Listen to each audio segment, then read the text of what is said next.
Marcos capítulo 14. O plano para tirar a vida de Jesus. Dali a 2 dias era a Páscoa e a festa dos pães asmos. E os principais sacerdotes e os escribas procuravam como o prenderiam, a traição, e o matariam.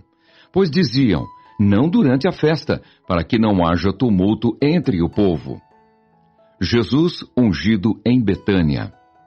Estando ele em Betânia reclinado à mesa, em casa de Simão o leproso, veio uma mulher trazendo um vaso de alabastro com preciosíssimo perfume de nardo puro.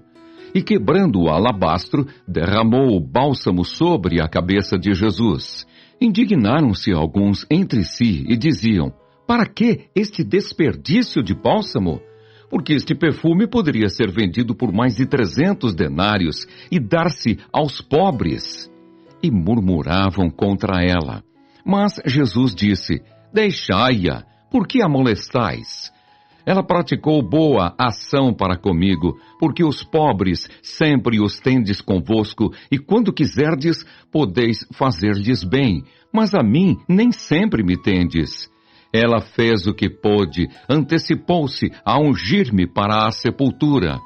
Em verdade vos digo, onde for pregado em todo o mundo o Evangelho, será também contado o que ela fez para a memória sua. O pacto da traição. E Judas Iscariotes, um dos 12, foi ter com os principais sacerdotes, para lhes entregar Jesus. Eles, ouvindo-o, alegraram-se e lhe prometeram dinheiro. Nesse meio tempo, buscava ele uma boa ocasião para o entregar. Os discípulos preparam a Páscoa. E no primeiro dia da festa dos pães asmos, quando se fazia o sacrifício do cordeiro pascal, disseram-lhe seus discípulos, onde queres que vamos fazer os preparativos para comeres a Páscoa? Então enviou 2 dos seus discípulos, dizendo-lhes, ide à cidade e vos sairá ao encontro um homem trazendo um cântaro de água. Segui-o e dizei ao dono da casa onde ele entrar, que o mestre pergunta, onde é o meu aposento, no qual hei de comer a Páscoa com os meus discípulos?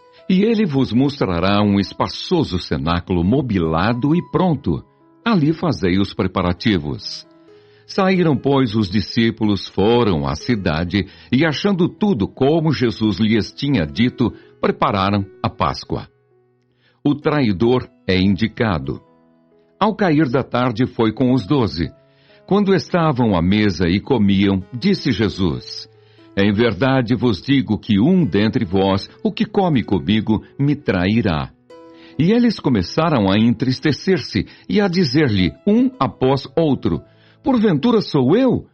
Respondeu-lhes, é um dos 12, o que mete comigo a mão no prato. Pois o Filho do Homem vai, como está escrito a seu respeito, mas ai daquele por intermédio de quem o Filho do Homem está sendo traído. Melhor lhe fora não haver nascido. A ceia do Senhor. E enquanto comiam, tomou Jesus um pão e, abençoando-o, o partiu e lhes deu, dizendo, tomai, isto é o meu corpo. A seguir tomou Jesus um cálice e, tendo dado graças, o deu aos seus discípulos, e todos beberam dele. Então lhes disse, isto é o meu sangue, o sangue da nova aliança, derramado em favor de muitos. Em verdade vos digo que jamais beberei do fruto da videira, até aquele dia em que o hei de beber, novo, no reino de Deus. Tendo cantado um hino, saíram para o Monte das Oliveiras. Pedro é avisado. Então lhes disse Jesus, todos vós vos escandalizareis, porque está escrito, ferirei o pastor, e as ovelhas ficarão dispersas. Mas depois da minha ressurreição, irei adiante de vós para a Galileia. Disse-lhe Pedro, ainda que todos se escandalizem, eu jamais. Respondeu-lhe Jesus, em verdade te digo que hoje, nesta noite, antes que 2 vezes cante o galo, tu me negarás 3 vezes. Mas ele insistia com mais veemência, Ainda que me seja necessário morrer contigo, de nenhum modo te negarei. Assim disseram todos. Jesus no Getsêmani. Então foram a um lugar chamado Getsêmani. Ali chegados, disse Jesus a seus discípulos: assentai-vos aqui, enquanto eu vou orar. E levando consigo a Pedro, Tiago e João, começou a sentir-se tomado de pavor e de angústia, e lhes disse: a minha alma está profundamente triste, até a morte. Ficai aqui e vigiai. E adiantando-se um pouco, prostrou-se em terra, e orava para que, se possível, lhe fosse poupada aquela hora, e dizia: Abba, Pai, tudo te é possível. Passa de mim este cálice, contudo não seja o que eu quero, e sim o que tu queres. Voltando, achou-os dormindo, e disse a Pedro: Simão, tu dormes? Não pudeste vigiar nem uma hora? Vigiai e orai, para que não entreis em tentação. O espírito, na verdade, está pronto, mas a carne é fraca. Retirando-se de novo, orou, repetindo as mesmas palavras. Voltando, achou-os outra vez dormindo, porque os seus olhos estavam pesados, e não sabiam o que lhe responder. E veio pela terceira vez e disse-lhes: ainda dormis e repousais. Basta, chegou a hora. O Filho do Homem está sendo entregue nas mãos dos pecadores. Levantai-vos, vamos. Eis que o traidor se aproxima. Jesus é preso. E logo falava ele ainda quando chegou Judas, um dos 12, e com ele, vinda da parte dos principais sacerdotes, escribas e anciãos, uma turba com espadas e porretes. Ora, o traidor tinha-lhes dado esta senha: aquele a quem eu beijar é esse. Prendei-o e levai-o com segurança. E logo que chegou, aproximando-se, disse-lhe: Mestre, e o beijou. Então lhe deitaram as mãos e o prenderam. Nisto, um dos circunstantes, sacando da espada, feriu o servo do sumo sacerdote e cortou-lhe a orelha. Disse-lhes Jesus: saístes com espadas e porretes para prender-me como a um salteador? Todos os dias eu estava convosco no templo, ensinando, e não me prendestes. Contudo, é para que se cumpram as Escrituras. Então, deixando-o, todos fugiram. Jesus, seguido por um jovem. Seguia-o um jovem coberto unicamente com um lençol, e lançaram-lhe a mão. Mas ele, largando o lençol, fugiu desnudo. Jesus perante o sinédrio.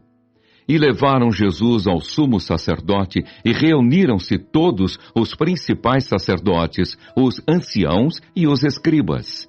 Pedro seguira-o de longe até ao interior do pátio do sumo sacerdote, e estava assentado entre os serventuários, aquentando-se ao fogo. E os principais sacerdotes e todo o sinédrio procuravam algum testemunho contra Jesus para o condenar à morte, e não achavam. Pois muitos testemunhavam falsamente contra Jesus, mas os depoimentos não eram coerentes. E levantando-se alguns, testificavam falsamente, dizendo: nós o ouvimos declarar: eu destruirei este santuário edificado por mãos humanas, e em 3 dias construirei outro, não por mãos humanas. Nem assim o testemunho deles era coerente. Levantando-se o sumo sacerdote no meio, perguntou a Jesus: nada respondes ao que estes depõem contra ti? Ele, porém, guardou silêncio e nada respondeu. Tornou a interrogá-lo o sumo sacerdote e lhe disse: és tu o Cristo, o Filho do Deus bendito? Jesus respondeu: eu sou. E vereis o Filho do Homem assentado à direita do Todo-Poderoso e vindo com as nuvens do céu. Então o sumo sacerdote rasgou as suas vestes e disse: que mais necessidade temos de testemunhas? Ouvistes a blasfêmia, que vos parece? E todos o julgaram réu de morte. puseram-se alguns a cuspir nele, a cobrir-lhe o rosto, a dar-lhe murros e a dizer-lhe: profetiza! E os guardas o tomaram a bofetadas. Pedro nega a Jesus. Estando Pedro embaixo de um pátio, veio uma das criadas do sumo sacerdote, e vendo a Pedro, que se aquentava, fixou-o e disse: tu também estavas com Jesus, o Nazareno. Mas ele o negou, dizendo: não o conheço, nem compreendo o que dizes. E saiu para o alpendre. E o galo cantou. E a criada, vendo-o, tornou a dizer aos circunstantes: este é um deles. Mas ele outra vez o negou. E pouco depois, os que ali estavam disseram a Pedro: verdadeiramente és um deles, porque também tu és galileu. Ele, porém, começou a praguejar e a jurar: não conheço esse homem de quem falais.